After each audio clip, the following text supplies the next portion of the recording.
Et on se retrouve donc pour cette revue de presse de l'économie.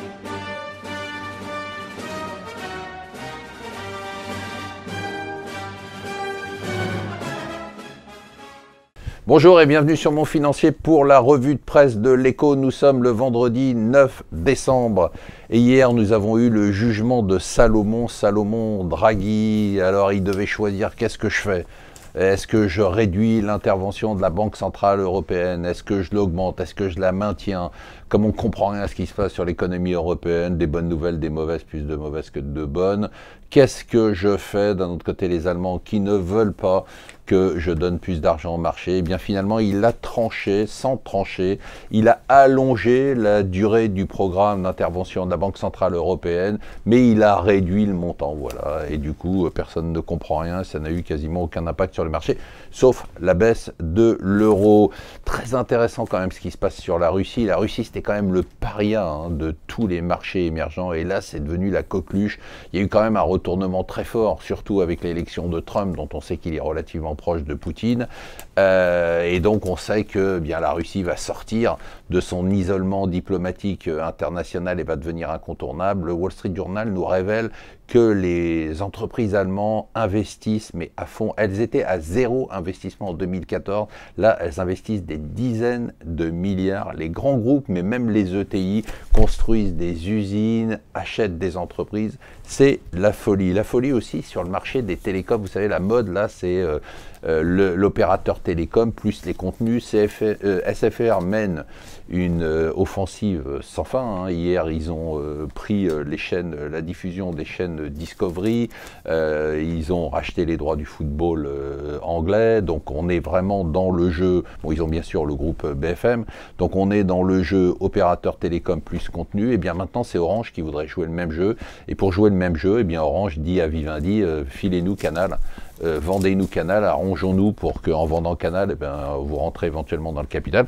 On se demande même s'il ne pourrait pas y avoir un rapprochement entre Orange et Vivendi, globalement, pourquoi pas, ça serait tout à fait logique. En tout cas, ça bouge, on revient à cette fameuse histoire de tuyaux et de contenu. Il va bientôt se demander qu'est-ce qu'il est allé faire là, dans cette galère. Valls était tout sourire depuis la démission de Hollande, ça faisait des années qu'on ne l'avait pas vu sourire, et puis là, il refait à nouveau la gueule, ça a duré 2 jours, prise à partie par une militante socialiste, et surtout, comme nous dit le Figaro, le tout sauf Valls au sein du Parti socialiste. Les anciens, enfin les soutiens de Hollande lui en veulent d'avoir poussé leur héros à la renonciation. De l'autre côté, on a Martine Aubry à la manœuvre, et ça va être un massacre, et il me fait presque de la peine.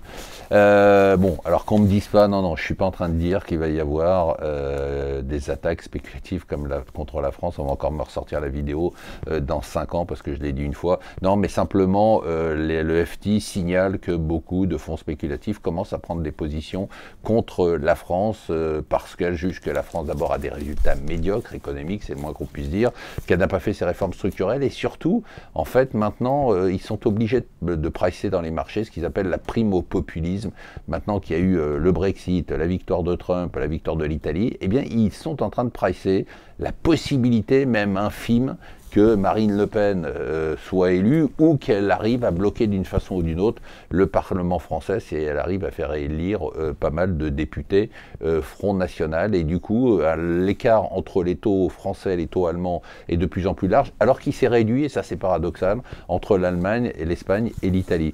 Alors on attend toujours les flux de réfugiés venant de Londres et débarquant à Paris ou en Europe continentale, c'est toujours assez drôle, tout le monde nous annonçait ça à la sortie du Brexit. En fait, ce qui est en train de se passer, on a quand même un événement qui n'est pas anecdotique, il est très important. C'est McDo qui a décidé de bouger son siège fiscal. Son siège fiscal, c'est là où il touche tout l'argent de ses royalties pour l'Europe, de Luxembourg à Londres. C'est-à-dire que c'est pas anecdotique, ça veut dire tout simplement que Londres va devenir un centre fiscal, d'exil fiscal, un paradis fiscal au sein même de l'Europe, et c'est ça qui va se jouer avec le Brexit.